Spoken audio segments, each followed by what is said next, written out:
Sebuah peristiwa aneh terjadi di jantung Eropa, jauh dari hiruk-pikuk Asia Tenggara. Di Berlin, kota yang dikenal kaku, tertib dan penuh perhitungan. Para karyawan agen perjalanan mewah mulai menyadari sesuatu yang tidak biasa. Bukan lonjakan menuju Swiss, bukan kapal pesiar Mediterania, bukan villa di Prancis Selatan. Tujuan yang disebutkan para pelanggan mereka kini hanya satu: Indonesia. Awalnya, hal ini dianggap kesalahan pendengaran. Namun, ketika permintaan serupa datang berulang kali, dalam hitungan jam, keraguan berubah menjadi kebingungan. Para pelanggan itu bukan wisatawan biasa. Mereka adalah mantan menteri, pensiunan pejabat tinggi direktur bank, profesor senior dan tokoh industri. Orang-orang yang sepanjang hidupnya nyaris tidak pernah keluar dari lingkar nyaman Eropa Barat. Lebih mengejutkan lagi, usia mereka rata-rata di atas 60 tahun. Sebagian bahkan mendekati 80. Mereka bukan generasi petualang. Mereka bukan pencari eksotisme. Mereka adalah simbol kestabilan dan konservatisme Jerman. Namun kini, dengan suara tenang dan raut wajah serius, mereka meminta tiket ke Jakarta. Permintaan mereka pun terasa ganjil. Tidak ada jet pribadi, tidak ada hotel bintang 7, tidak ada pemandu eksklusif. Mereka justru meminta penerbangan reguler kelas ekonomi, hotel bisnis biasa, dan agenda yang tidak lazim. Stasiun MRT, rumah sakit umum, pasar tradisional, kantor pemerintahan. Seorang staf agen perjalanan bahkan sempat mengira ini lelucon yang dirancang dengan sangat rapi. Di antara para pelanggan itu, nama Johann Rischer mulai sering disebut. Mantan Menteri Keuangan Jerman yang dikenal rasional, keras kepala, dan skeptis terhadap apapun yang tidak berlabel Eropa maju. Ia tidak pernah dikenal sebagai penggemar Asia, apalagi Indonesia.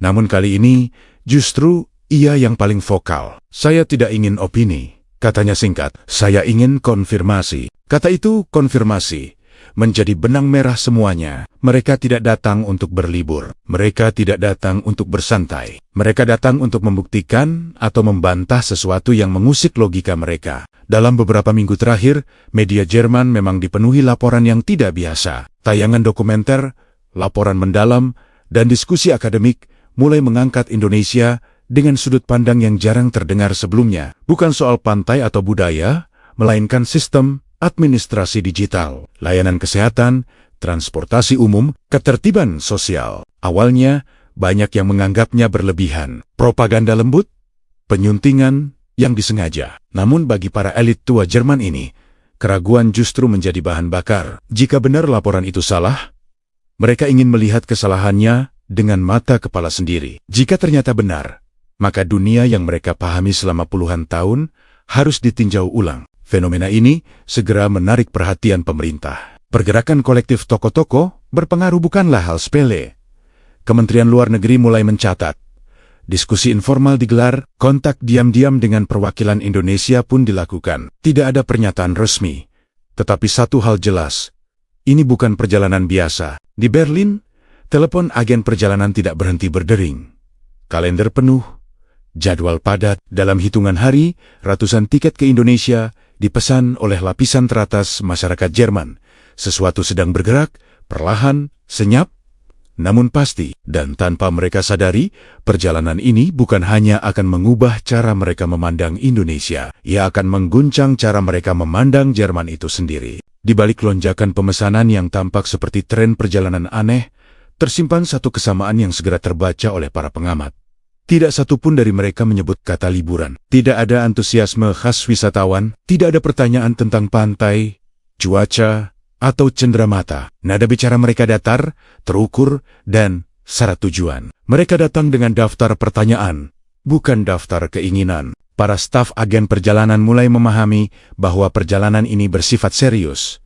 Terlalu serius untuk disebut wisata. Salah seorang pelanggan bahkan menolak itinerary yang terlalu longgar. Saya tidak datang untuk berjalan santai, katanya. Saya ingin melihat sistem bekerja. Nama Johann Rischer kembali muncul sebagai penggerak tak terlihat dari fenomena ini. Ia dikenal sebagai figur yang jarang bertindak tanpa perhitungan. Ketika ia mengonfirmasi keberangkatannya, tokoh-tokoh lain yang selama ini berada di lingkar pengaruhnya ikut bergerak. Mantan direktur industri manufaktur, ketua asosiasi perbankan, hingga profesor ekonomi yang selama puluhan tahun mengajar teori efisiensi Eropa. Motif mereka sederhana.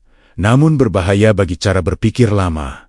Membandingkan, selama ini, Jerman memandang dirinya sebagai standar emas, sistem administrasi yang tertib, transportasi yang presisi, layanan kesehatan yang sistematis. Negara lain, terutama di luar Eropa, dipelajari, bukan dijadikan cermin. Namun laporan-laporan terbaru tentang Indonesia mulai memutar arah pandang itu secara perlahan. Dokumenter yang mereka tonton tidak menampilkan kemewahan.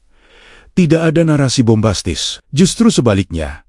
Data, rekaman lapangan, dan kesaksian warga, administrasi digital yang terintegrasi, pengambilan keputusan cepat, penanganan krisis yang efisien. Hal-hal yang terdengar biasa, namun dalam praktiknya semakin jarang ditemukan di Jerman modern. Bagi orang-orang seperti Richter, ini bukan ancaman. Ini adalah tantangan intelektual. Ia menyadari satu hal.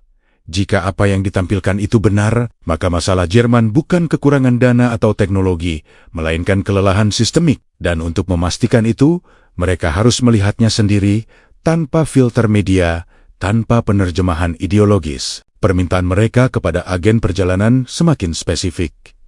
Mereka ingin naik transportasi umum di jam sibuk. Mereka ingin melihat bagaimana rumah sakit menangani pasien tanpa jadwal khusus. Mereka ingin masuk ke ruang-ruang administrasi yang biasanya tertutup bagi wisatawan. Mereka bahkan menanyakan prosedur izin tinggal dan pelayanan sipil, hal yang jarang terpikirkan oleh pelancong biasa. Situasi ini memaksa industri pariwisata Jerman beradaptasi secara mendadak. Paket wisata konvensional tidak lagi relevan. Pemandu wisata harus dilatih ulang. Mereka tidak lagi bertugas menjelaskan sejarah atau budaya, melainkan alur kerja sosial. Di sisi lain, pemerintah Jerman mulai mencium implikasi yang lebih dalam. Pergerakan kolektif para mantan pengambil keputusan ke satu negara yang sama bukan kebetulan. Kementerian Luar Negeri mulai menjalin komunikasi informal dengan pihak Indonesia. Berhati-hati agar tidak menciptakan kesan intervensi atau agenda politik. Namun, satu hal sudah jelas sejak awal. Perjalanan ini bersifat satu arah. Sekali mereka melihat langsung, tidak ada jalan kembali ke cara pandang lama. Mereka tidak datang untuk membuktikan Indonesia hebat. Mereka datang untuk memastikan apakah Jerman masih pantas disebut paling maju. Dan dengan keputusan itu, roda perubahan mulai berputar, pelan, sunyi, namun tak terhentikan. Semua kegelisahan itu berawal dari satu tayangan yang semula dianggap sepele. Sebuah film dokumenter berdurasi 1 jam ditayangkan di televisi publik Jerman pada malam hari. Jam tayangnya tidak istimewa, tidak dipromosikan secara besar-besaran, namun isinya menyebar lebih cepat daripada yang diperkirakan siapapun. Judulnya terdengar netral, nyaris akademis, tidak provokatif, tidak sensasional. Justru itulah yang membuatnya berbahaya. Film itu tidak berbicara tentang pariwisata, tidak menampilkan pantai tropis atau tarian tradisional. Kamera justru mengikuti hal-hal yang jarang mendapat sorotan.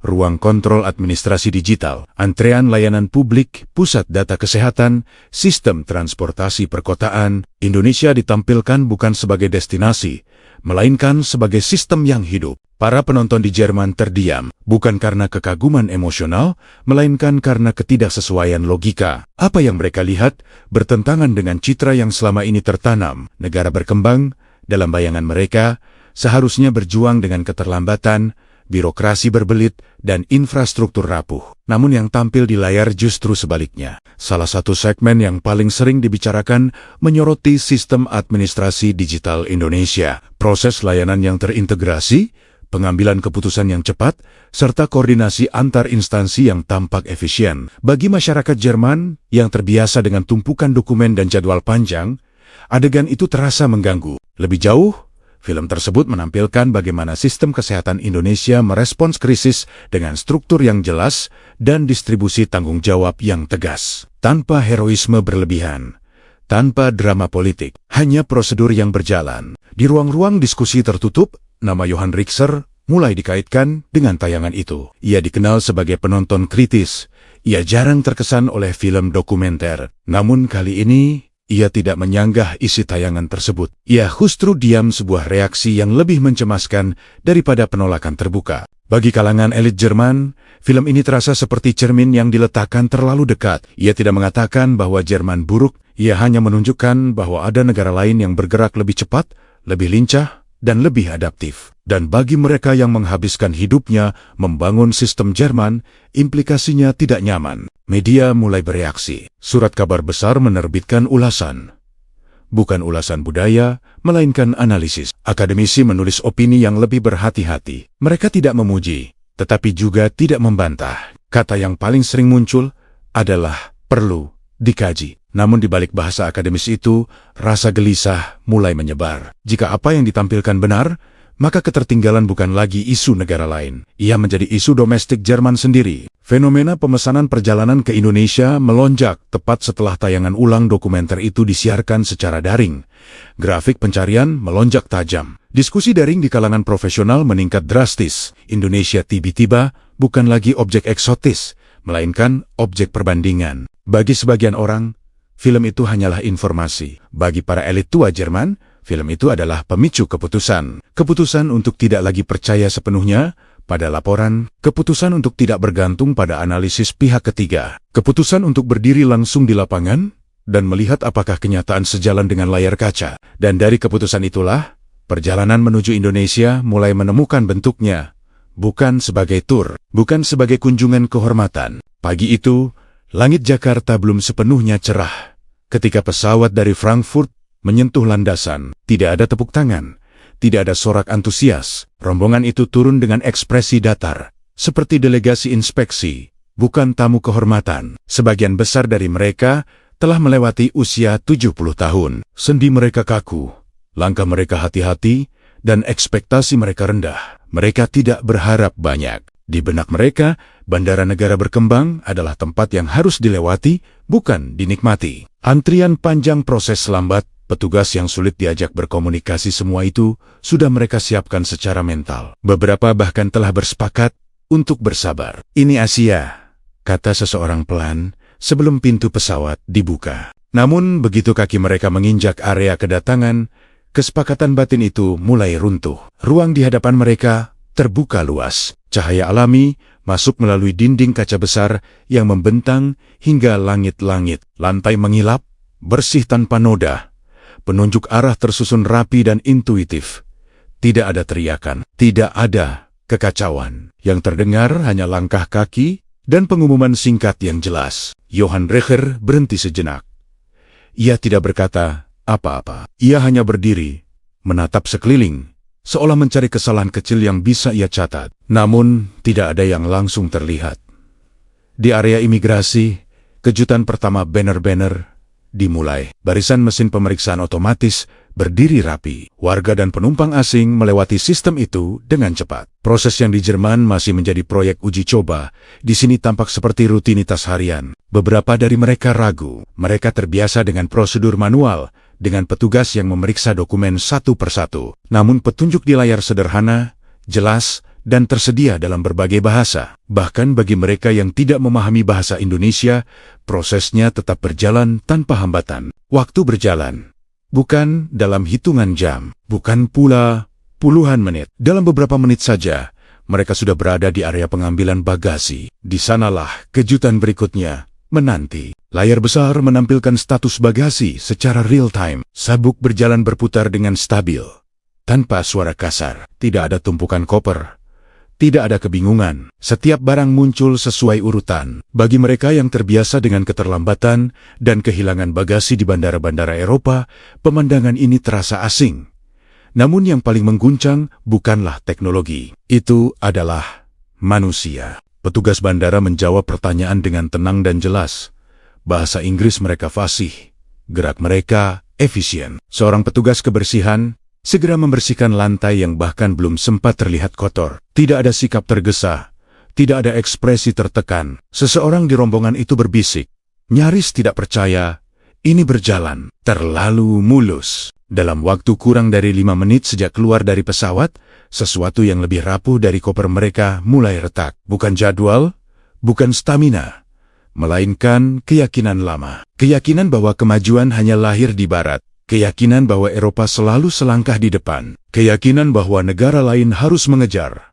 Mereka datang dengan sikap mengamati, namun kini, tanpa disadari, mereka mulai dibandingkan oleh kenyataan. Dan 5 menit pertama itu hanyalah permulaan. Kejutan sesungguhnya baru saja dimulai. Bus bandara melaju keluar dari kawasan terminal dengan kecepatan stabil. Tidak ada klakson berlebihan, tidak ada manuver agresif. Dari balik kaca jendela, para penumpang itu awalnya hanya melihat pemandangan tanpa minat khusus. Mereka mengira kejutan bandara hanyalah pengecualian pulau kecil keteraturan di tengah kekacauan kota besar Asia. Namun ketika bus memasuki jalan tol, sikap tubuh mereka perlahan berubah.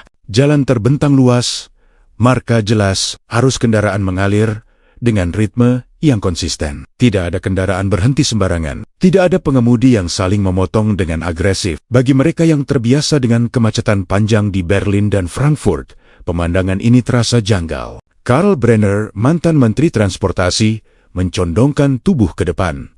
Ia mengamati dengan seksama. Jalan layang, rambu elektronik, dan sistem pengaturan lalu lintas tampak terintegrasi. Bus bergerak mulus, seolah berada di jalur yang telah direncanakan dengan matang sejak awal. Di kejauhan, kawasan pelabuhan terlihat, deretan kontainer tersusun rapi.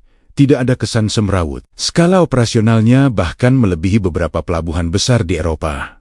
Brenner terdiam. Selama bertahan-tahan, ia terlibat dalam diskusi panjang tentang efisiensi logistik Jerman. Kini, semua itu terasa tidak lagi eksklusif. Saat bus mendekati pusat kota, kejutan berikutnya muncul. Gedung-gedung tinggi berdiri rapat, namun tidak saling menekan.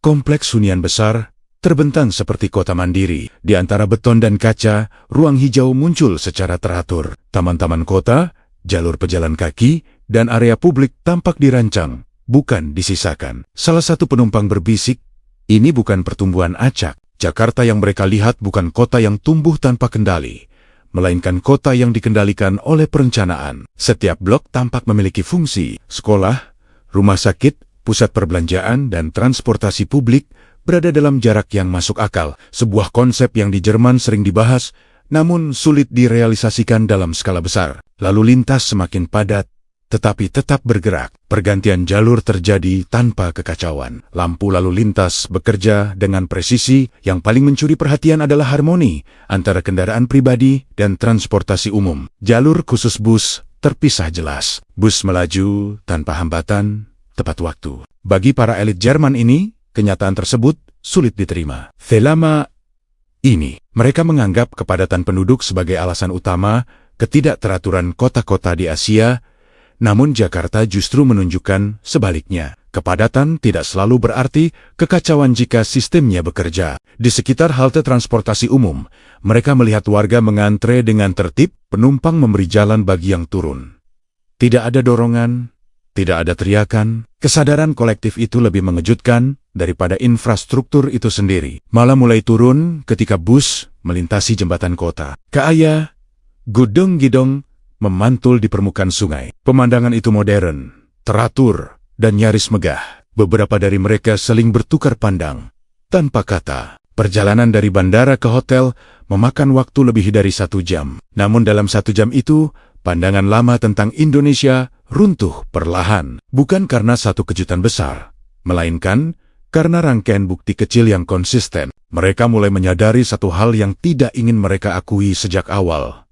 Indonesia tidak sedang mengejar. Indonesia sudah berjalan di jalurnya sendiri. Dan bagi mereka yang datang untuk mengonfirmasi, Jakarta baru saja memberikan jawaban pertama tanpa satu kata pun. Pagi hari di Jakarta datang tanpa gegap gempita. Tidak ada sambutan resmi. Tidak ada karpet merah. Rombongan elit Jerman itu justru bersiap melakukan sesuatu yang selama puluhan tahun hampir tidak pernah mereka lakukan. Naik transportasi umum, bagi sebagian dari mereka, ini bukan sekadar pengalaman baru, melainkan keputusan yang menantang harga diri. Seumur hidup mereka bergerak dengan mobil dinas, sopir pribadi, atau jet. Kereta bawah tanah adalah dunia orang lain, dunia yang selama ini mereka amati dari kejauhan. Namun, rasa ingin tahu mengalahkan gengsi. Di pintu masuk stasiun MRT, langkah mereka melambat, bukan karena ragu, melainkan karena terkejut. Eskalator panjang menurun ke bawah tanah, dengan cahaya terang dan kebersihan yang mencolok. Tidak ada dinding kusam, tidak ada bau lembab, tidak ada coretan, semuanya terlihat terawat, seolah baru dibuka kemarin. Elena Kraus, mantan Menteri Sosial, berhenti di tengah eskalator. Ia mengamati sekeliling dengan ekspresi yang sulit dibaca. Di sepanjang dinding, terdapat tanda-tanda visual yang jelas. Lift tersedia di setiap titik strategis, jalur khusus bagi lansia, dan penyandang disabilitas mudah dikenali. Semua ini bukan aksesori melainkan bagian dari desain utama. Di peron, kejutan berikutnya muncul. Garis antrean digambar rapi di lantai. Tanpa instruksi keras, warga berdiri sesuai jalur. Tidak ada petugas yang berteriak, tidak ada pengeras suara yang memaksa. Disiplin itu tumbuh secara alami, seolah sudah menjadi kebiasaan. Ketika kereta datang, penumpang secara refleks menepi. Mereka memberi ruang bagi yang turun. Baru setelah itu, mereka masuk dengan tertib. Tidak ada dorongan, tidak ada gesekan, tidak ada adu cepat. Bagi para elit Jerman ini, pemandangan tersebut terasa asing. Di negara mereka sendiri, kampanye etika publik digelar bertahan-tahan dengan biaya besar, namun hasilnya sering setengah hati. Di sini, perilaku itu berjalan tanpa drama. Interior gerbong kembali menantang asumsi lama. Kereta bersih, terang, dan senyap. Tempat duduk tertata rapi. Pegangan tangan berada di posisi yang masuk akal. Kursi prioritas ditandai jelas dan yang lebih mengejutkan, kursi itu dihormati. Seorang penumpang muda berdiri dan memberikan tempat duduk tanpa diminta. Tidak ada tatapan sinis. Tidak ada keluhan. Helena Kraus memperhatikan momen itu lebih lama dari yang lain. Ia tidak sedang melihat teknologi. Ia sedang melihat pendidikan sosial yang berhasil. Kereta melaju tepat waktu. Papan informasi menunjukkan jadwal dengan akurasi menit. Tidak ada pengumuman keterlambatan. Tidak ada alasan teknis yang berlarut-larut. Setiap stasiun dilewati sesuai rencana. Di stasiun transit yang kompleks, papan petunjuk tetap intuitif. Warna jalur konsisten, arah jelas. Bahkan bagi orang asing, navigasi terasa mudah. Bagi mereka yang terbiasa tersesat di stasiun besar Eropa, hal ini nyaris ironis. Namun yang paling mencolok bukanlah fasilitas. Itu adalah keheningan kolektif. Penumpang berbicara pelan, tidak ada telepon dengan suara keras. Tidak ada makan atau minum. Tidak ada perilaku yang mengganggu orang lain. Setiap orang seolah memahami bahwa ruang publik adalah ruang bersama, bukan arena bebas tanpa tanggung jawab. 1 jam berlalu tanpa terasa. Ketika mereka kembali ke permukaan, tidak satu pun dari mereka langsung berbicara. Bukan karena tidak ada yang ingin dikatakan, tetapi karena terlalu banyak yang harus dipikirkan. MRT Jakarta tidak hanya mengantarkan mereka dari satu titik ke titik lain. Ia memperlihatkan sesuatu yang lebih sulit dibangun daripada rel dan gerbong, kesadaran sipil yang hidup. Dan bagi para elit Jerman itu, kesadaran itulah yang mulai terasa paling mengancam. Pagi ketiga di Jakarta berjalan seperti hari sebelumnya, tenang, teratur, dan penuh pengamatan. Tidak ada agenda berat, hanya kunjungan singkat dan diskusi internal. Namun justru pada hari tanpa rencana besar itulah sesuatu yang tak terduga terjadi. Di tengah sarapan, Otto Lang, mantan anggota Dewan Bank Federal Jerman, tiba-tiba memegangi dadanya. Wajahnya pucat, napasnya pendek. Usianya telah melewati 70 tahun, dengan riwayat tekanan darah tinggi dan diabetes. Kepanikan muncul seketika.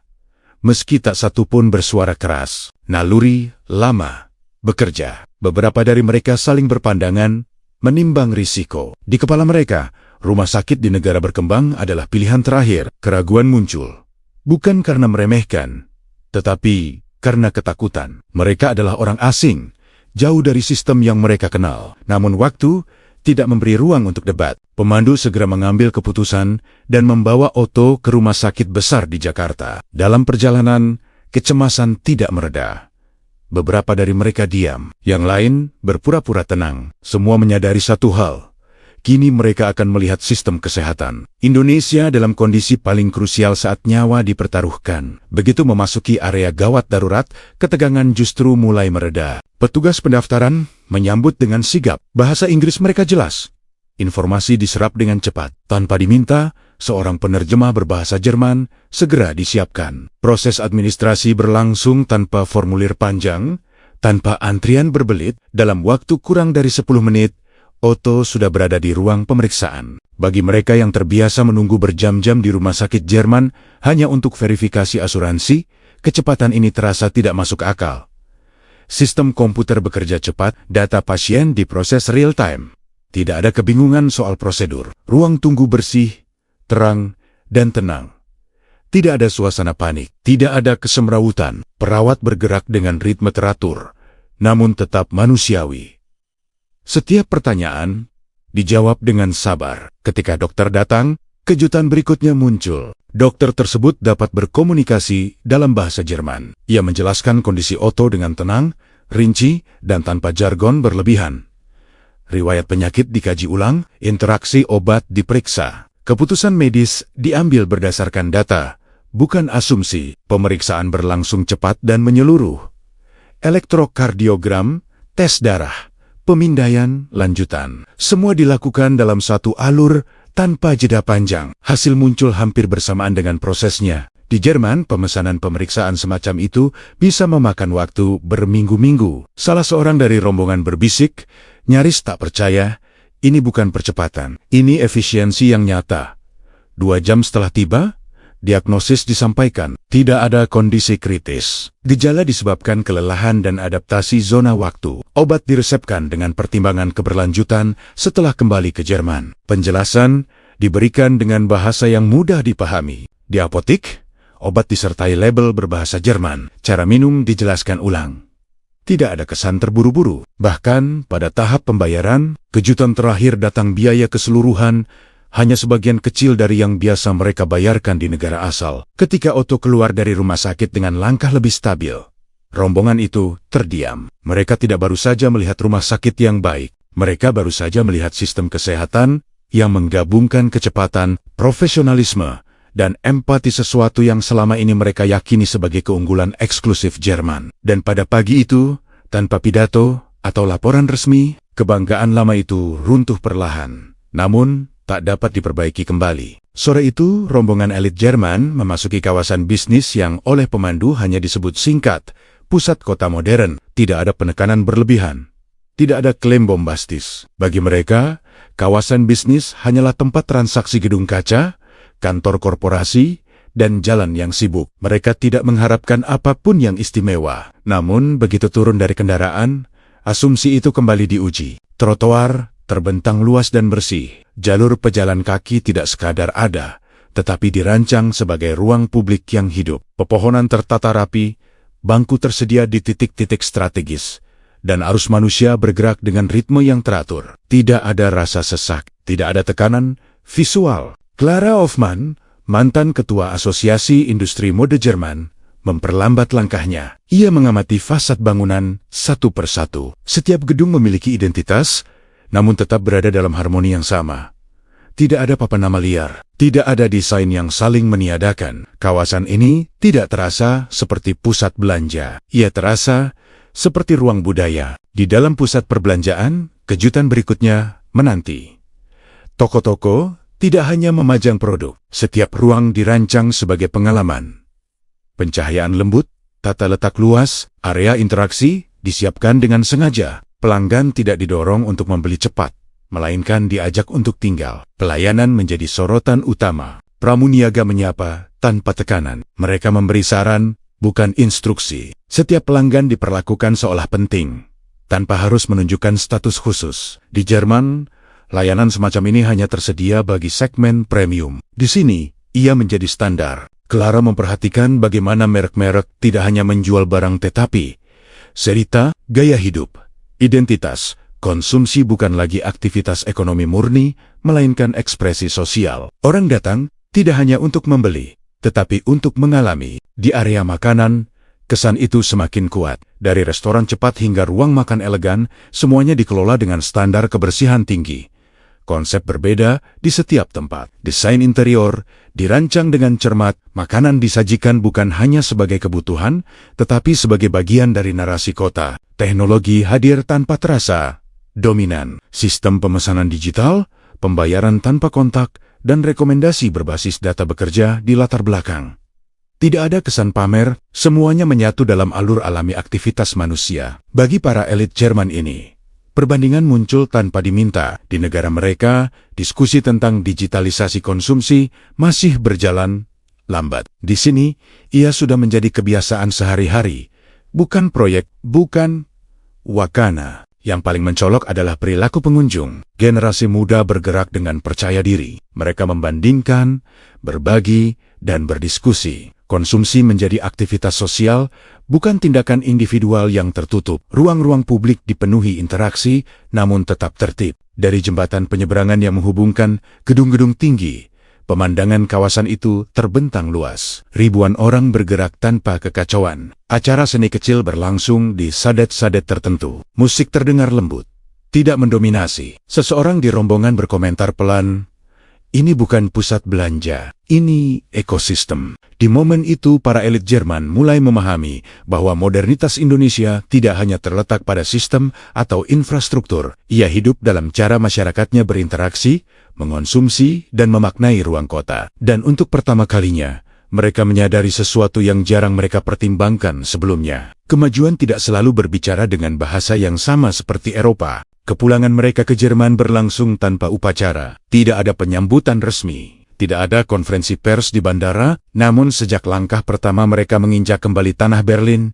perubahan itu sudah terlihat. Wajah-wajah yang biasanya tegas dan penuh keyakinan, kini menyimpan kehati-hatian baru. Mereka tidak pulang membawa oleh-oleh, mereka pulang membawa pertanyaan. Di hari-hari pertama, mereka memilih diam, diskusi berlangsung tertutup, pertemuan kecil digelar tanpa publikasi. Namun bagi orang-orang yang mengenal mereka, keheningan itu justru menjadi pertanda. Orang-orang seperti Johann Richer bukan tipe yang diam tanpa alasan. Retakan pertama muncul di ruang politik. Dalam sebuah forum ekonomi di Berlin, Richter berbicara tanpa nada emosional. Kalimatnya pendek, terukur, namun setiap kata jatuh dengan berat. Ia menyatakan bahwa sistem pemerintahan digital Indonesia berada setidaknya 1 dekade di depan Jerman.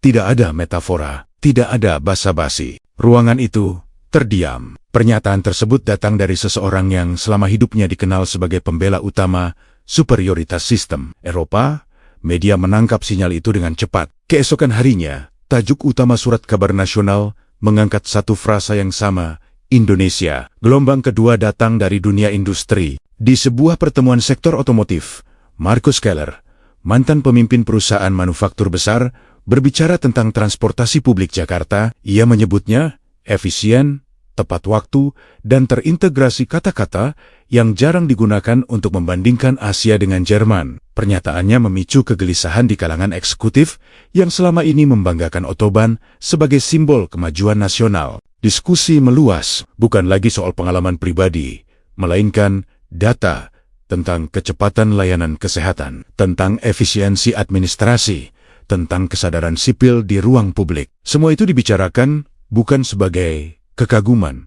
melainkan sebagai tantangan. Media mempercepat segalanya. Majalah ekonomi menerbitkan laporan khusus, surat kabar konservatif mulai bertanya dengan nada yang tidak biasa. Apakah Jerman terlalu nyaman? Apakah sistem yang pernah unggul kini melambat oleh birokrasi dan kompromi politik? Di parlemen, pertanyaan itu berubah menjadi tekanan. Anggota oposisi menuntut penjelasan tentang keterlambatan digitalisasi. Perbandingan dengan Indonesia, yang sebelumnya tidak terpikirkan, kini digunakan sebagai alat kritik. Bahkan, anggota partai berkuasa mulai mengajukan pertanyaan yang sama tanpa menyebutkan rasa malu.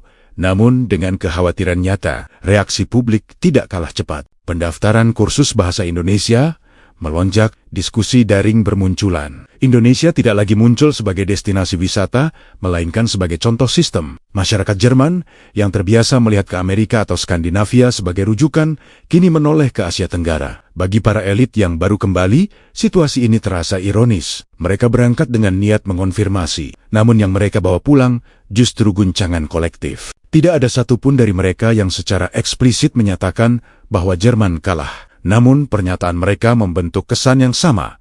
Jerman tidak lagi sendirian di garis depan kemajuan. Dan ketika narasi itu mulai menyebar, pemerintah tidak bisa lagi bersikap pasif. Sesuatu telah berubah bukan hanya dalam pandangan segelintir elit, tetapi dalam percakapan nasional. Indonesia, yang sebelumnya hanya disebut sesekali, kini berdiri di pusat diskusi tentang masa depan Jerman. Dan gelombang itu belum mencapai puncaknya. Gelombang yang semula dianggap opini personal akhirnya mencapai meja negara. Pemerintah Jerman tidak lagi memiliki ruang untuk mengabaikan kenyataan yang terus berulang dalam laporan media, pernyataan publik, dan diskusi internal para pemimpin senior. Ketika terlalu banyak suara berpengaruh menyampaikan pesan yang sama, diam bukan lagi pilihan. Sebuah gugus tugas darurat dibentuk secara senyap. Kementerian Ekonomi dan Kementerian Luar Negeri bekerja bersama, melibatkan pakar kebijakan analis sistem dan perwakilan industri strategis. Tujuannya bukan untuk membantah, melainkan memahami. Indonesia kini diperlakukan bukan sebagai kasus anomali,